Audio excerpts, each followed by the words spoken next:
Político, escritor, doctorado en ciencias sociales, profesor universitario, consultor internacional. Fue el secretario ejecutivo y después el presidente de la Comisión Presidencial para la Reforma del Estado. Está nuevamente con nosotros Carlos Blanco, autor del libro Revolución y Desilusión. Nos va a decir ahora por qué tan desilusionado, si hay durante tanto tiempo supuestamente ellos tenían mayoría. Bienvenido, Carlos. Gracias, Napoleón. Gracias por la invitación.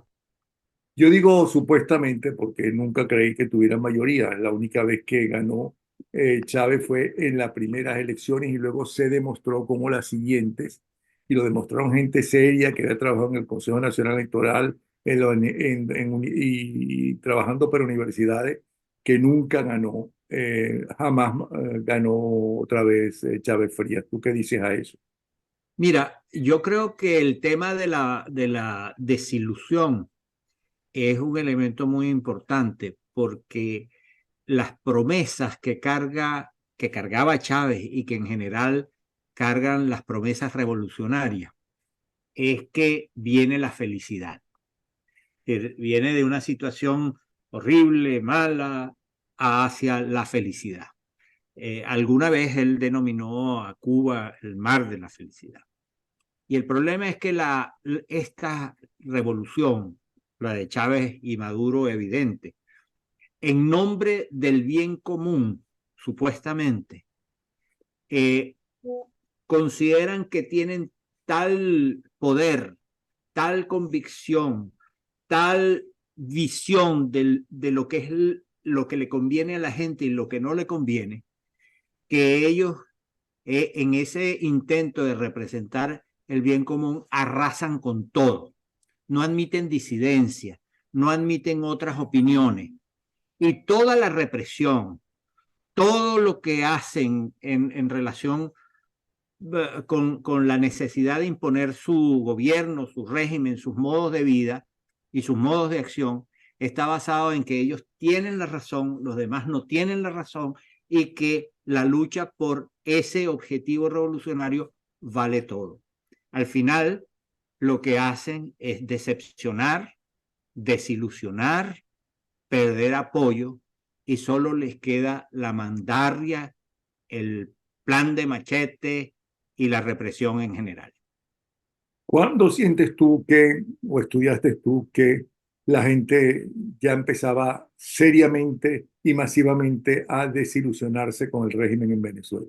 Eso fue un proceso que tuvo diferentes etapas, pero en primer lugar, ya desde 1999 se vieron los signos primeros de lo que iba a ser el gobierno de Chávez. Algunos lo habíamos visto antes porque su conducta y sus expresiones y su retórica y sus planteamientos ya encendían las luces rojas de alarma.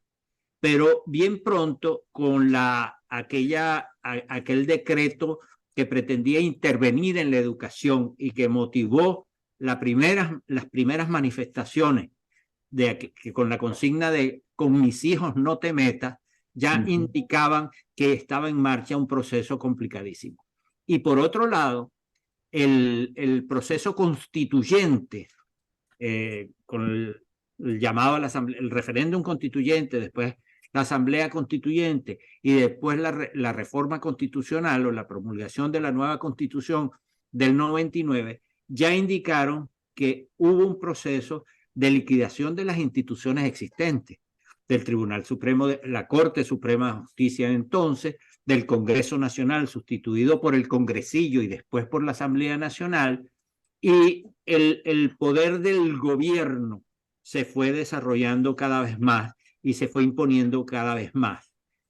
Pero sin embargo, en todo ese periodo, lo que lograba controlar Chávez eran las cúpulas de la administración pública, es decir, en la presidencia, los ministerios, unas instituciones del Estado, lograba controlar en la cúpula de la justicia con el Tribunal Supremo y por supuesto, el Poder Legislativo.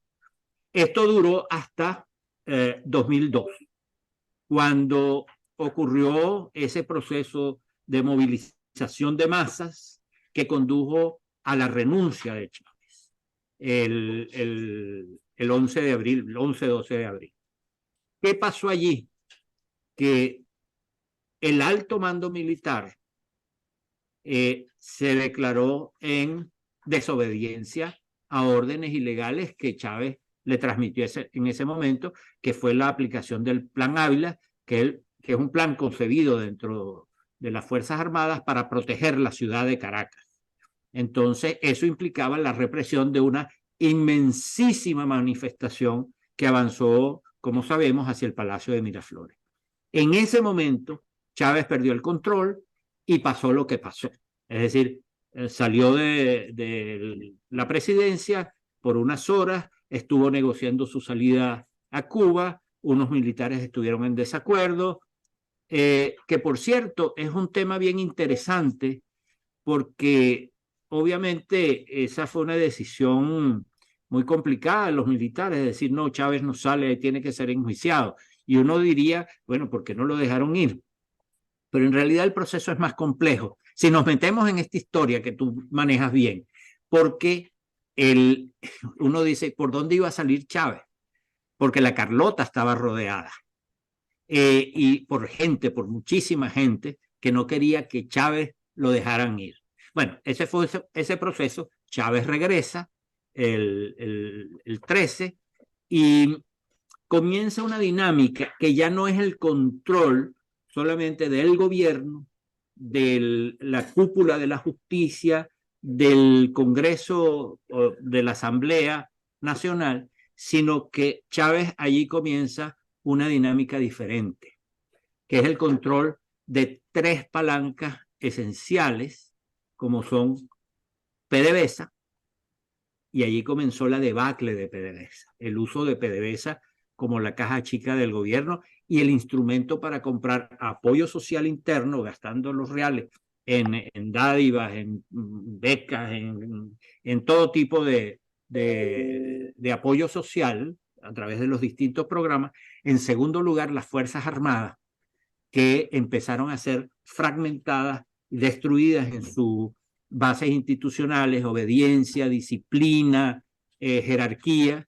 Y en tercer lugar, el Banco Central de Venezuela como instrumento para emitir dinero y financiar todo lo que Chávez financió.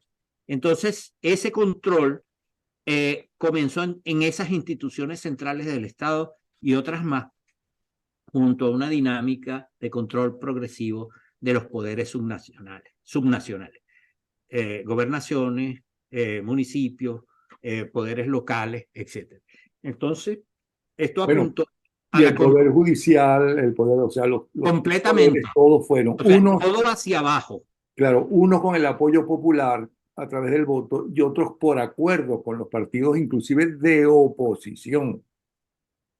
Sí, sí, ahí hubo, y comenzó un proceso, Napoleón, que yo creo que es bueno destacar, porque pocas veces se analiza, que Chávez controló inicialmente el gobierno, después controló los poderes nacionales, después controló los poderes regionales y progresivamente fue tomando control de distintas instancias de la sociedad, por ejemplo, los medios de comunicación, el control por la vía de la censura, la autocensura, la compra forzada o la venta forzada o la alineación circunstancial le dio el control de la mayor parte del espectro O comunicacional. sencillamente el cierre.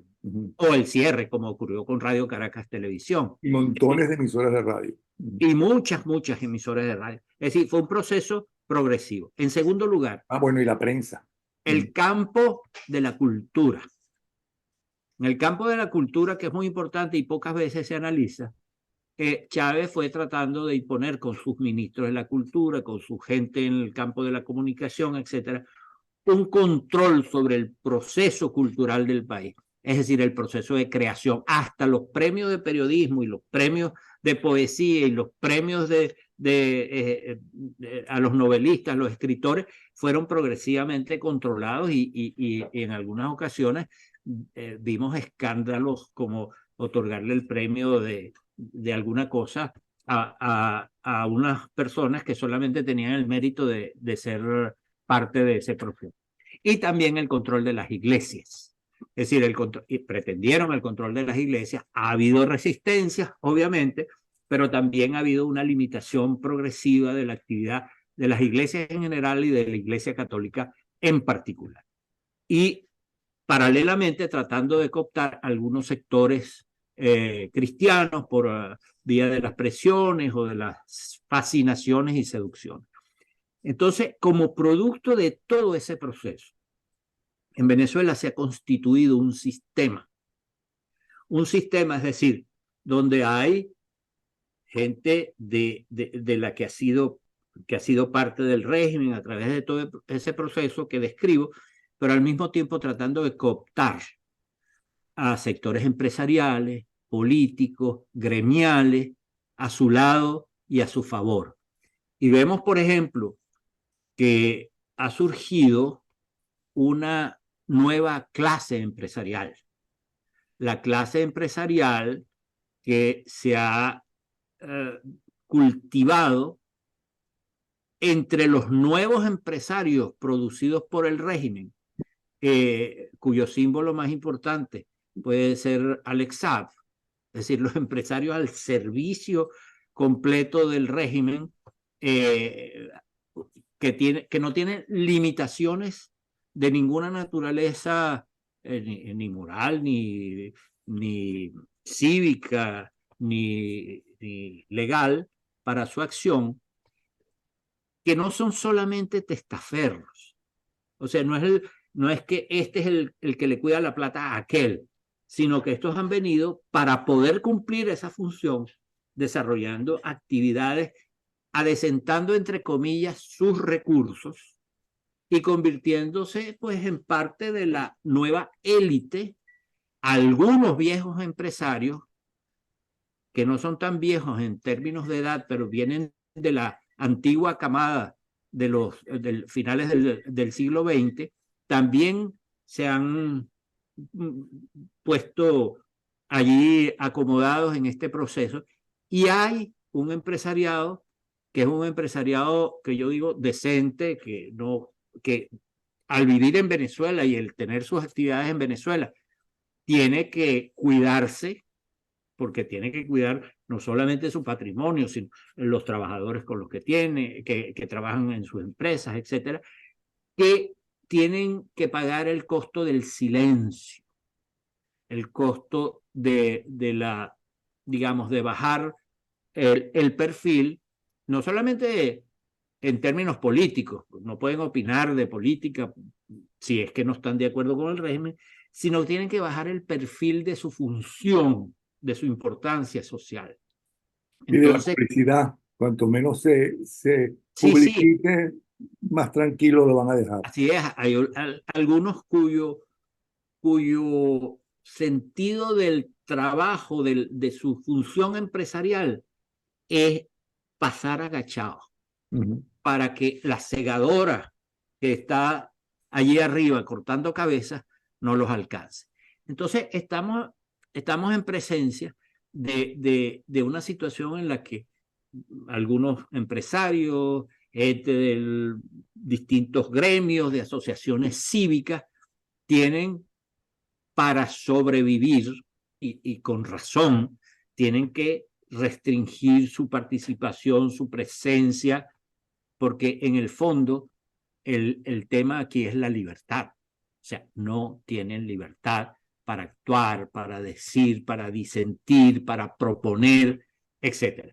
Y entonces va quedando una representación gremial en distintos ámbitos, que estos días he visto algunas cosas grotescas, como un empresario, un dirigente empresarial, mejor dicho, diciéndole a Maduro, cuando Maduro dice, no, es que vamos a crecer al 5%, el tipo se para y con cierta valentía inicialmente dice, parecía valentía, no, presidente, yo creo que usted está equivocado en eso. Lo que vamos a crecer es al 8%.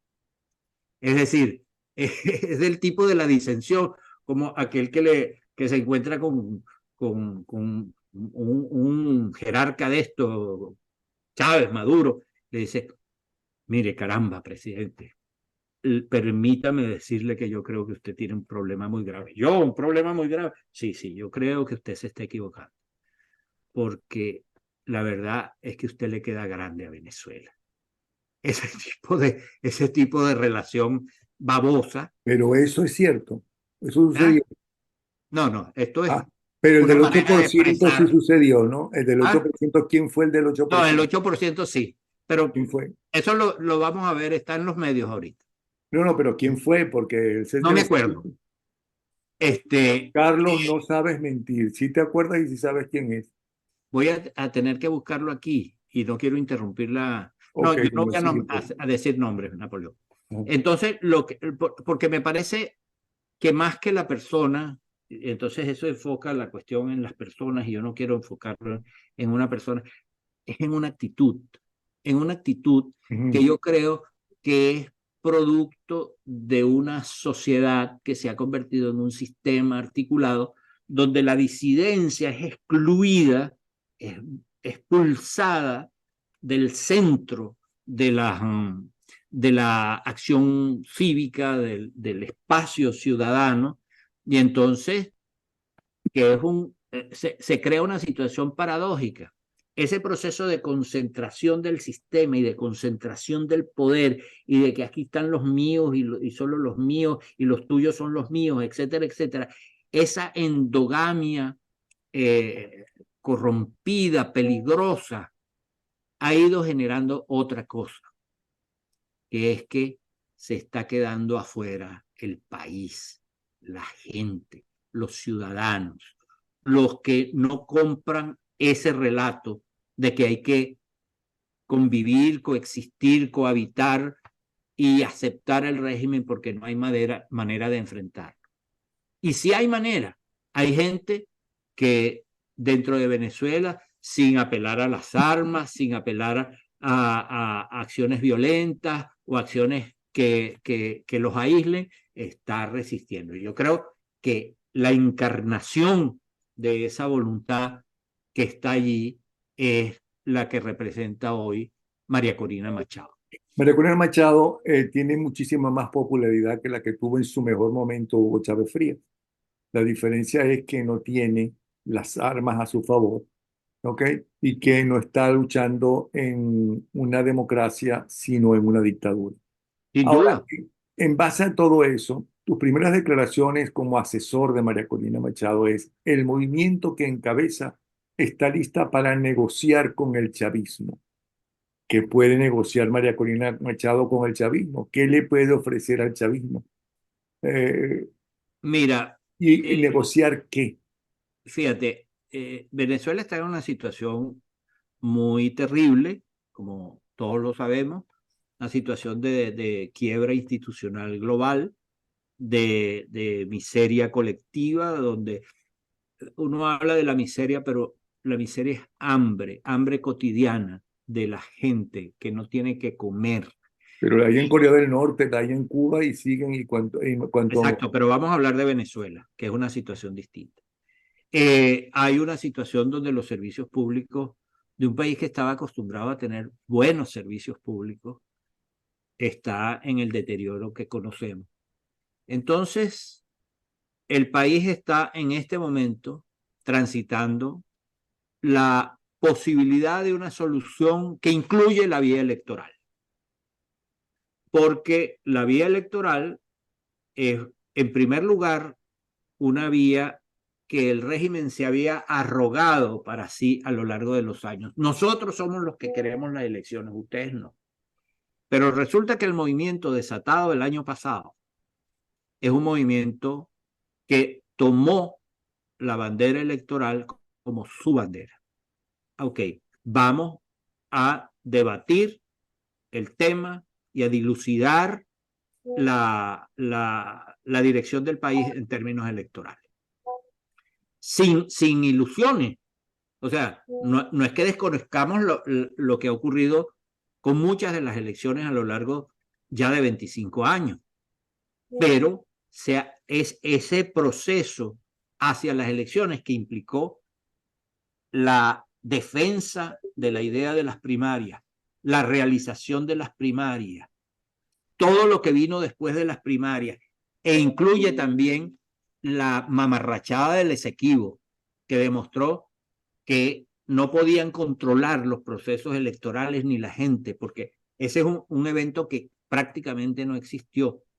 Entonces, hizo que la vía electoral, el proyecto electoral, fuese un proyecto que el país asumiera como la vía para desarrollar un liderazgo, para desarrollar una fuerza y para promover la participación ciudadana, que es lo que estamos viendo bajo el liderazgo de María Corina. Pero eso mismo no sucedió, no con el liderazgo tan fuerte que tiene María Corina, cuando la gente fue a votar hasta por Arias Cárdenas, con tal de salir de esta gente. Votaron por el del Zulia, con tal de salir de esta gente. Votaron por Capriles, votaron por quien fuera que se presentara allí.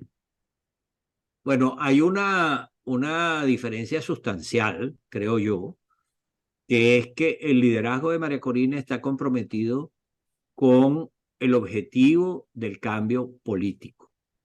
Es decir, no es una propuesta que se va a alterar en el camino. Yo siempre he dicho que el problema fundamental, para tomar un ejemplo reciente, de los años recientes, con el Guaidó como presidente interino, fue que se planteó un objetivo que se cambió en el camino varias veces, que era el cese de la usurpación, gobierno de transición y elecciones libres. Uno puede discutir a la luz de los hechos de hoy si eso era posible, planteable o no, pero ese fue el camino que se planteó. Y cuando ese camino se desvió hacia otras cosas, entonces eso se convirtió en una decepción para la ciudadanía. María Corina ha dicho con claridad: estamos transitando la vía electoral y vamos a seguir transitando la vía electoral y vamos a lograr que esa vía electoral nos permita el cambio político. La gente se puede preguntar, ¿cómo? Si estos tipos no admiten nada, si violan los acuerdos como el de Barbados, si violan todos los compromisos que asumen o que dicen asumir. Bueno, nosotros lo que creemos, y María Corina así lo ha planteado, que esa emoción que ella está levantando, que ella simboliza, porque ella es obviamente una persona, una mujer muy fuerte, una dirigente político de primera, pero al mismo tiempo es una emoción popular. Eso es una fuerza, una emoción que hay que convertirla en fuerza. ¿Y cómo se convierte la emoción en fuerza? A través de la organización. María Corina en este momento es la principal fuerza organizadora del país. Y eso es un activo fundamental porque está uniendo a los diversos, incluidos a los chavistas, no solamente chavistas decepcionados, sino que está ocurriendo un fenómeno interesante con gente del PSV, que es que hay gente del PSV que quiere desarrollar actividad política como PSV, es decir, desarrollarse dentro de su partido o con su partido, pero que sabe que sin cambio político en el país no tienen opción para competir por gobernaciones, alcaldías, concejalías, etcétera, etcétera. Entonces, ellos también quieren cambio político porque no quieren que la cúpula del PSV actual resuelva quiénes son los candidatos en los distintos estados y municipios del país. Entonces, se está produciendo un proceso que está, digamos, apuntando a la dinámica electoral de una manera muy clara. En segundo lugar, Pero espérate, la inteligencia, hay un titular y en un desglose también de un artículo de ABC que dice que la inteligencia de Estados Unidos da por hecho que va a haber un fraude electoral. entonces, la inteligencia de Estados Unidos suele ser muy inteligente. Y, pero esa es una opción, obviamente, pero déjame continuar con el razonamiento antes de llegar al fraude electoral. Entonces, esa idea de que María Corina Perdona, si hay otra opción, te no la digamos. No tengo una opción secreta aquí Yo en la... espero que haya otra opción, No, el pero tema es el siguiente. Mira, el tema es el siguiente. Nosotros, ya dije, María Corina se colocó agarró la representación de una voluntad hacia unas elecciones, a empujar al país hacia unas elecciones y sobre todo a empujar al gobierno, al régimen de Maduro, que no, ahora no quiere elecciones. Y quien está boicoteando las elecciones es Maduro. Antes de decir, no, es que la oposición ha llamado la atención, como en efecto en muchas oportunidades llamó a la abstención, y yo creo que justificadamente en casi todas, pero no, ahora quien está promoviendo la abstención es Maduro y está creando condiciones para que la gente no participe. Nosotros queremos participar y él está poniendo los obstáculos que ya conocemos. En segundo lugar, Maduro siempre argumentó que toda esta gente que está participando en este proceso en distintas formas y desde distintas posiciones políticas era una gente que no quería sino bochinche, insurrección, enfrentamientos en la calle, etcétera. No, este es un movimiento que se plantea pacífico, es decir, una fuerza pacífica que es una fuerza potentísima que se está desarrollando en Venezuela en todas partes. Y en tercer lugar, y esto tú me estás lleva... diciendo que las manifestaciones, por ejemplo, en la calle que ya se han dado tantas, ¿no? Pueden lograr la paz, porque la paz solamente está en Bolivia. Mira, el tema es que lo que está ocurriendo en la calle hoy es diferente a lo que ocurrió en la calle en otros momentos. Hoy sabemos que no ningún liderazgo responsable puede llamar a la calle para que las fuerzas represivas del régimen acaben con las manifestaciones de la manera brutal que lo hicieron en 2017, 2014, todo el tiempo, todos estos años. Entonces, la fuerza de la calle tiene que ser una fuerza, aunque potente, muy potente, y se está convirtiendo en una fuerza muy potente, tiene que ser una fuerza firme y tranquila.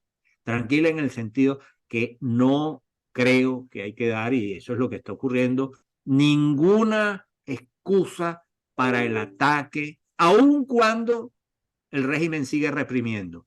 Y Pero es el que el régimen, régimen no necesita ninguna excusa para el ataque, el régimen no, hace lo que no, le da la gana. bueno, le da la gana con ciertos límites que no es que ellos los aceptan, sino que la sociedad les pone. Y creo que estamos jugando en este momento un juego que es, digamos, llamarlo juego es casi ofensivo, pero un proceso de donde el país no está cayendo en las provocaciones de Maduro. Bueno, pero ¿qué va a pasar, por Pero ejemplo? ya Se va a basta. tratar de inscribir en el Consejo Nacional Electoral y no la van a Fíjate, inscribir por ahora. te hablé de lo siguiente. Ujú. La vertiente electoral, la vertiente pacífica, y una tercera que falta, que me preguntaste hace un rato, que es la de la negociación. María Corina está dispuesta a negociar con el régimen porque entiende que aquí hay que buscar una salida donde haya garantías para todos los factores y ocurra el cambio político. Tú puedes decir, y con razón, no, estos tipos no están dispuestos a dar el poder bajo ningún respecto, no Ujú. están dispuestos. El problema es que la disposición es una condición para el cambio y ellos no tienen esa disposición. Pero otra cosa es que puedan indefinidamente mantener esa indisposición. ¿Por qué? Porque ellos tienen varios problemas al mismo tiempo. En primer lugar, Maduro busca legitimidad, alguna legitimidad. Uno puede decir que Con no, Rusia, Irán, Cuba y la no, China apoyándolo y los musulmanes radicales necesita otra legitimidad, no necesita más sí, legitimidad. sí, sí, porque Maduro y su gente necesitan estar en un ambiente que es el hemisferio occidental del cual no se pueden salir. Claro que ellos pueden mantenerse indefinidamente a golpe de represión, si tienen la fuerza para hacerlo. Pero lo que está ocurriendo es que esa búsqueda de legitimidad, la Corte Internacional de Justicia, la Corte Penal Internacional, las sanciones que se han impuesto a las personas, sobre todo. El, el, el hecho político fundamental que es que Maduro apesta en el ambiente internacional, incluso con sus amigos. Ni Petro ni Lula los defienden. Ellos, con discreción, dicen hay que levantar las sanciones, tiene que haber elecciones, sanciones versus elecciones o sanciones a cambio de elecciones, eso es lo que dicen, pero no se retratan con Maduro o lo hacen con mucha discreción. ¿Por qué? Porque Maduro se ha convertido en el símbolo de lo que es un gobierno represivo, dictatorial, violatorio de los derechos humanos, y ese estigma ellos lo quieren, les pesa. A lo mejor no le pesa a Maduro y a algunos otros, pero a otros muchos que están allí, que son jueces, fiscales, oficiales, funcionarios públicos, etcétera, ese conjunto de operadores del sistema político que ha construido Chávez primero y Maduro después, sí tienen interés, no sé, en vivir su vida, que su vida no puede ser, no puede para ellos estar confinada a, dicen o piensan, a ser las víctimas de una persecución infinita por la violación de los derechos humanos, violación que es un delito internacional que no prescribe. Entonces, creo que hay elementos para decir, bueno, vamos a ver cómo se viabiliza esto. Ahora, para eso no es un hecho racional, es decir, que de repente Maduro se ilumine y dice, caramba, sí, estoy muy preocupado. Eso no es así. Eso es producto de un hecho muy concreto. Perdieron la fuerza social. Esa fuerza social que llevó a Chávez a la presidencia, al liderazgo, a la presidencia y al apoyo que tuvo durante mucho tiempo, aunque no fuera mayoritario, era de acero. Ese apoyo se perdió. Y fíjense, fíjate, y la audiencia que se fíe, que los últimos trabajos publicitarios que hace el gobierno para decir que Maduro está en campaña son unos montajes tan burdos que la gente, que son las 50 personas que rodean un carro y entonces con las tomas tratan de hacer que es una multitud que está aclamando a Maduro. Los propios tipos que llevan allí van con sus cámaras, toman videos de lo que está pasando ahí, la soledad que lo acompaña. Y entonces eso se vuelve una cosa absolutamente ridícula y contraproducente. Mientras María Corina está llenando las calles de Venezuela sin recursos, con el asedio represivo del régimen, Maduro y sus colaboradores cercanos no pueden reunir gente. Pero ¿qué puede ofrecer María Corina? Ella no puede cambiar la decisión que tendrá la Corte Penal Internacional dentro de un par de años, ¿ok? Ellos no pueden, en todo caso, aconsejar, pero esta gente, estos narcotraficantes, estos asesinos, no pueden vivir libremente por ahí. Tal vez en Venezuela, no sé. Pero ¿qué es lo que puede ofrecer? Lo que puede ofrecer María Corina es una transición en paz. En Pero ¿y por qué Venezuela, ellos se van a ir? A ellos no les conviene irse. ¿A dónde se van a ir? bueno, ese es un tema a discutir a dónde se van a ir y qué van a hacer. Las transiciones siempre implican, Napoleón, un costo importante porque hay gente que se pregunta, bueno, ¿qué va a pasar? Si la transición es acordada, puede pasar lo que en Chile.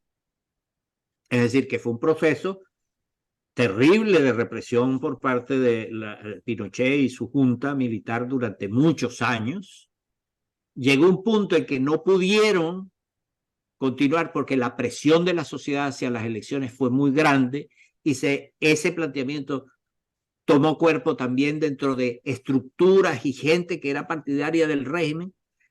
Pinochet aceptó el referéndum de Porque 1988, creía que iba a ganarlo. exacto, y perdió.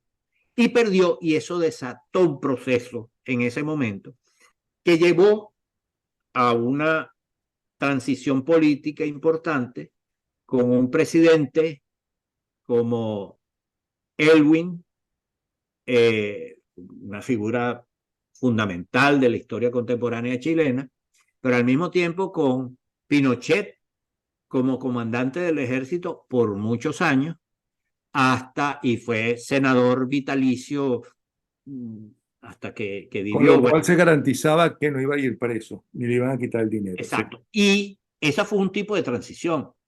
La transición de Argentina fue una transición donde los militares de ese periodo terrible de finales de los 70 y comienzos de los 80, bueno, fueron presos todos y ahí algunos están presos. Entonces, eso depende de la dinámica de la transición. Mientras más negociada sea la transición, más concesiones mutuas hay que hacer. Mientras menos negociada sea la transición, más terribles serán las consecuencias para los perdedores en ese proceso. Carlos, gracias, muchísimas gracias, porque ahora empiezo a entender por qué es la seguridad tan grande de María Corina Machado, ¿no? De que va a haber un cambio. María Corina está no solamente inspirada en la idea del cambio, está representando una emoción que va más allá de la dirección política, está representando una fuerza espiritual en el país y está uniendo a la gente. Yo Okay. creo que esa idea de que María Corina era una persona muy radical, realmente ese radicalismo ha conducido a esta expresión de coincidencia y convergencia ciudadana que ella es. Tenemos que hacer un tercer programa hablando de cómo, a diferencia del resto del mundo, que anda buscando, en vista de toda esta crisis, que hay caudillos. María Corina no es un caudillo, sino es una mujer fuerte, ¿ok? Pero no es eso que es el caudillo tradicional que da la impresión que a la gente le está gustando hoy en día. Para que nos digas quién es María Corina. Gracias, Carlos Blanco, político, escritor, doctorado en ciencias sociales, profesor universitario, consultor internacional, fue secretario ejecutivo y presidente de la Comisión Presidencial de la Reforma del Estado. Además, una excelente persona. Un abrazo. Muchas gracias, Napoleón. Un abrazo. Gracias. ¿Hay un tercer programa, sí o no? Y en un cuarto también. Por el caudillismo, además. Ok, hasta luego. Hasta luego.